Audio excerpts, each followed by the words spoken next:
Trailing 12 month average அப்படின்னு சொல்லுவாங்க. So இந்த இபிஎஸ் எதுக்காக கால்குலேட் பண்றாங்க அப்படின்னா, லாஸ்டா உள்ள குவார்ட்டர்ல உள்ள ரிசல்ட் வரைக்குமே என்ன இபிஎஸ் வருதோ அது எல்லாத்தையும் கூட்டி அந்த 4 குவார்ட்டர் ஃபைனல் 4 குவார்ட்டர்னுடைய இபிஎஸ் கூட்டி ஆவரேஜ் பண்ணி ஒரு இபிஎஸ் வரும். அதுதான் இந்த இபிஎஸ் டிடிஎம். நார்மல் பேசிக் இபிஎஸ் 10 அப்படின்னு நம்ம பார்த்தோம்.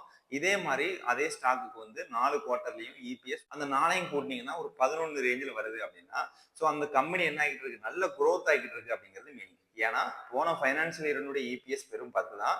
இந்த ஃபைனான்சியல் இயர் கரண்ட் குவார்ட்டர் வரைக்கும் 11 இருக்கு. அப்போ அந்த கம்பெனி என்னது கண்டினியூஸ் குரோத் ஆகிட்டு இருக்கு அப்படிங்கிறது மீனிங். ஸோ இதனால இந்த ஸ்டாக் வந்து நீங்க என்ன செய்யலாம், கண்டிப்பாக பை பண்ணலாம் அப்படிங்கிற சிக்னல் உங்களுக்கு கிடைக்கும்.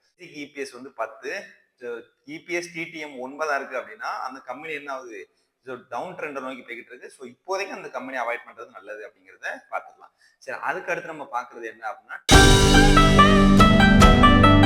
டைலூட்டட் இபிஎஸ்னா என்ன அப்படின்னா, ஒரு கம்பெனியினுடைய